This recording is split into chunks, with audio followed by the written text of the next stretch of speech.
لوگ توقع کرتے ہیں کہ آپ جیسا دانشور جذبات سے اوپر اٹھ کر بات کرے. 1970 میں فوجی ایکشن کی حمایت یا بھٹو کی پھانسی کے بارے میں بات نہ کرنا، یہ تو جذباتی باتیں تھیں. نہیں بتا یہ رہا ہوں کہ کس ماحول میں کیا فیصلہ ہوا. یعنی جب جو اپنے واقع ہے جب ایوب خان جب ضیاء الحق کا ماشاء اللہ لگا تو واقعی بہت سے ملک کے بہت سے حصوں میں خوشی کا اظہار کیا گیا. وہ اس لیے کہ لوگ بھٹو کے. اچھا، جنرل مشرف سے آپ کا کیسا تعلق رہا؟ بہت کم رہا. میں جب بھی رہا تو میں نے ان کے منہ پر جو باتیں کی تو وہ مجھ سے خوش نہیں ہوتے تھے.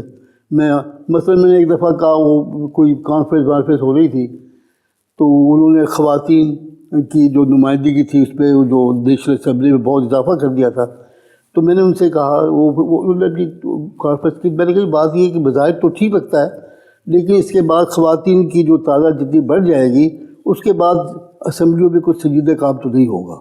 یعنی میں نے ان کے منہ پر ہی کہا، اگرچہ غلط صحیح ہو سکتا ہے.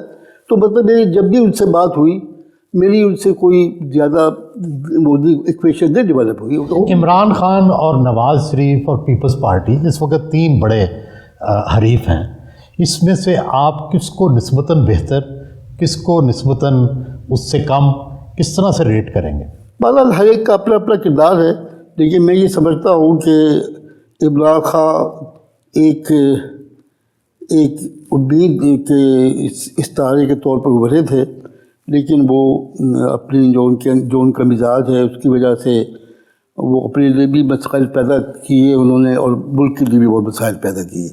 اس لیے میں سمجھتا ہوں کہ ان سے تو ہم کوئی زیادہ توقعات وابستہ نہیں کر سکتے، اگرچہ عوام کے ہاں ان کی مقبولیت ہے. نواز شریف جو ہے ان کا اپنا ایک مزاج ہے. یہ لوگ بھی جب اقتدار میں ہوتے ہیں تو یہ بھی مشاورت پہ یقین نہیں رکھتے، اپنے فیصلے خود ہی کرتے ہیں. اس کی وجہ سے بہت سے مسائل میں گر جاتے ہیں اور بعض اوقات تو وہ مسائل بہت زیادہ سنگین ہو جاتے ہیں ملک کے لیے.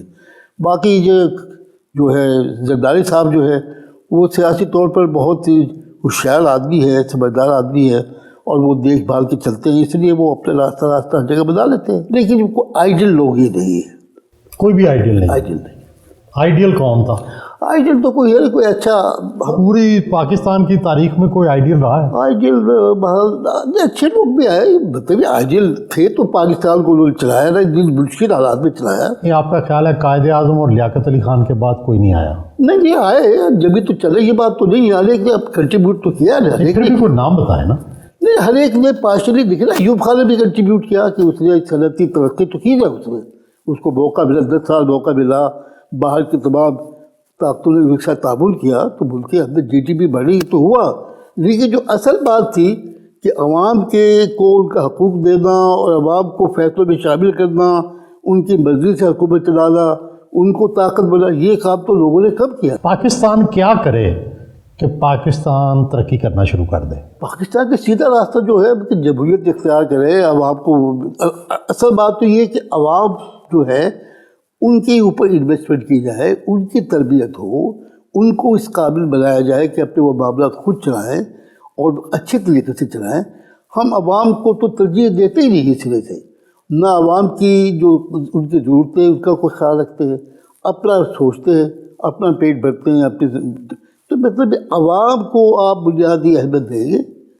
اور پاکستان جن مقاصد کے لیے بنا تھا کہ بھی اسلامی اصول ہو یا انصاف ہو، مساوات ہو، حکومت ہو. آپ کی بہت عرصہ ہمدردی جماعت اسلامی کے ساتھ رہے. جماعت اسلامی کبھی انتخابات میں کامیابی بہت زیادہ نہیں حاصل کر سکی، کیا وجہ ہے؟ وجہ یہی ہے نا کہ وہ جو عوامی مسائل ہیں ان عوامی مسائل کو وہ اس زبان میں بیان ہی نہیں کرتے جس زبان میں وہ ان کو سمجھ سکے. یعنی گفتگو اچھی، منشور اچھا. دایاں بازو بھی ناکام ہو گیا. کون؟ دایاں بازو تو اس لحاظ سے مطلب وہ تو آپ کو پتہ ہے دایاں بازو کو تو پہلے بڑی کمزوریاں ہوتی ہیں، لیکن پھر بھی ان لوگوں نے کام کیا، ملک کو چلایا اور ملک کو یہاں تک. یعنی سب چیزوں کے باوجود میں سمجھتا ہوں کہ پاکستان کا تجربہ بہت عظیم الشان تجربہ ہے، امید کی آباد گاہ ہے، کیونکہ ہم ان حالات سے گزر کر میں آیا ہوں. میں نے وہ جو وقت گزارا ہے وہ ہم نے کس طرح گزارا، کیا حالات تھے، کس طرح ہمارا ساتھ جو تھا وہ بالکل جس طرح کامران نے کہا کہ وہاں میٹرک کے امتحان پاس کرنے کے بعد سوچتا تھا کہ میں کیا کروں گا. یعنی کوئی ملازمت ہی نہیں مل سکتی تھی. قریشی صاحب آپ ماشاءاللہ شاعر بھی ہیں، ادیب بھی ہیں، یہ فرمائیں کہ کبھی کوئی فلم دیکھی، کبھی کوئی گانا سنا؟ نہیں ایسی کام نہیں کیا. کبھی گانا نہیں سنا؟ نہیں، مطلب یہ ہے کہ زندگی اتنی مصروف رہی اور جدوجہد میں رہی کہ ان چیزوں کے لیے وقت ہی نہیں ملا. کوئی فلم نہیں دیکھی؟ کوئی نہیں دیکھی، وقت ہی نہیں ملا. کوئی قدرتی نظارہ اچھا لگتا ہے؟ اچھا کون سا؟ پانی اچھا لگتا ہے، بارش اچھی لگتی ہے، فضا ہے، درخت ہے، فضا ہے، تو اچھا لگتا ہے. کیوں نہیں لگتا؟ اس کے لیے تو میں جاتا بھی ہوں، بلی کبھی جاتا تھا کہ کوئٹہ جاتا تھا، وہ تو کرتا ہوں. لیکن یہ بات ہے چیز کہ 3 گھنٹے ایک ایسی فلم کو دیکھنا جو ساری مصنوعی ہے، میں سمجھتا تھا کہ وہ بڑا ظلم ہے اپنے اوپر. یہ میرا تصور تھا. کتابیں کس طرح کی پڑھتے ہیں؟ سارے تو میں تو یہ پڑھتا ہوں جو مجھے ویسے آتی ہے. اگرچہ میری جو ہے میری بینائی کی کمزوری کی وجہ سے میں کتابیں پڑھنا کب سے بینائی کی کمزوری ہے؟ تو پیدائشی ہے نا. آپ کی بینائی شروع سے کمزور ہے؟ اس کے باوجود اللہ تعالیٰ نے ہمیں حال تک پہنچا دیا. میں تو اس کا شکر ادا کرتے پھر. تو اس کا علاج ہے کوئی؟